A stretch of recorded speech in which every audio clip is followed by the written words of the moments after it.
Hello, my name is Steve Packer. I'm plant doctor at South Virginia, Moana Nursery, and today we're going to talk about some unique indoor plants. Before we start talking about these unique plants, it's important to realize that indoor plants are actually tropical, subtropical plants. And they thrive outdoors in South America, Central America, Asia, China, and there are trees and bushes, but here in Reno, they're indoor plants. And because these guys are tropical plants, we try to recreate a tropical environment. We can do two things. We need to increase the humidity in our houses, and we're a dry, arid climate, so we can do three things to increase the humidity. One, we can take our saucers and we can put some rocks or pebbles on the saucer like this, and then we can add a little bit of water.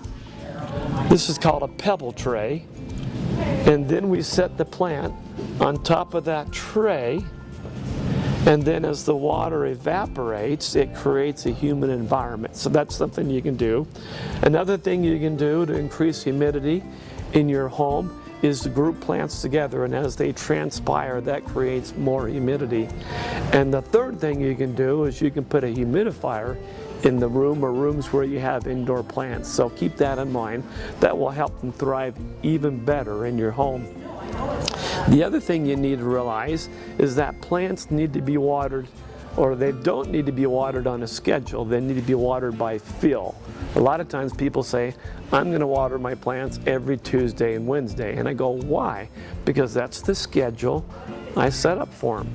No, you don't want to do that. You want to water by feel using your finger or a water meter, but I prefer to use a finger.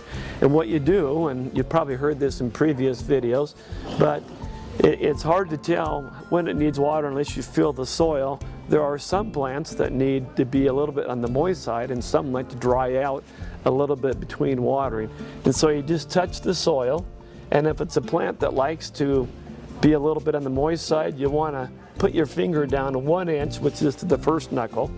And if it's dry, water. If it's moist, hold off until it dries to that 1 inch level. If it's a plant that likes to dry out a little bit more in between watering, then you want to put your finger in the soil to the second knuckle. So you got to dig down there, and then, you know, if it's dry, you water, and then whatever drains in the saucer, you want to discard that and put it back under there. But that's a good way to tell if your plants need water. There'll always be a little bit dry on top. That's why you got to dig your finger in there to the proper depth to find out when it's time to water.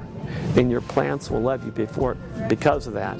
And the other thing you need to try to recreate a tropical environment is temperature. So if you can kind of keep the temperature in your home between like 60 to 75, that's a good range. Some indoor plants may require a little bit warmer and some a little bit cooler, but the directions on the label will let you know that. So now that you know the things we can do to help recreate a tropical environment, let's talk about some of these very unique plants. The one that I want to talk about first is the Variegated Polka Dot Begonia. And this guy is very unique because it's got as it mentions, it's got these polka dots on it, on like an angel wing leaf, and it's kind of green, you know, green on here, a dark green, and then the back side it's maroon, so it's very colorful. And it likes bright indirect light.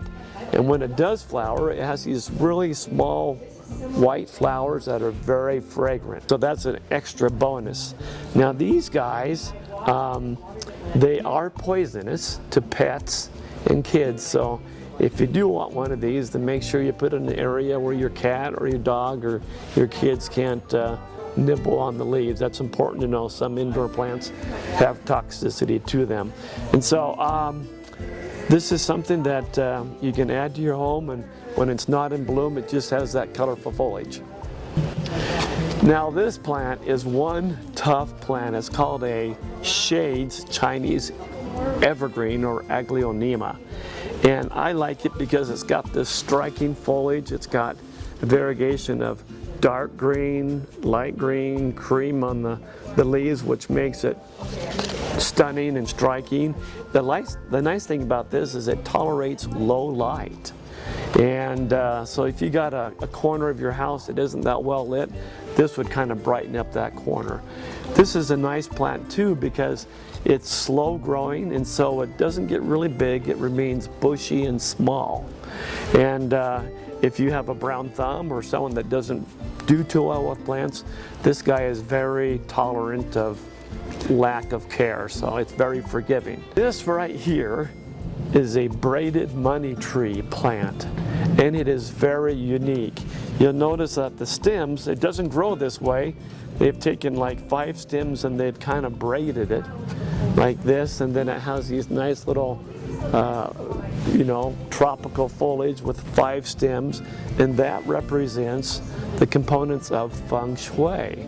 And so this plant is kind of like a plant that attracts abundance and prosperity and wealth and everything, and it kind of holds it within the stems that are all braided together. Some people call it a lucky tree or whatever. And this guy it fits in very well with feng shui. Put it in the southeast corner of your room, and it'll just bring nothing but good luck and wealth to your home.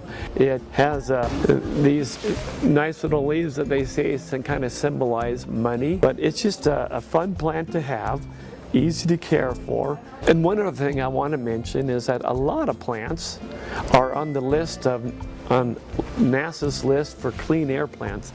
They kind of filter chemicals out of the air, and the money tree and the Chinese evergreen are in that list.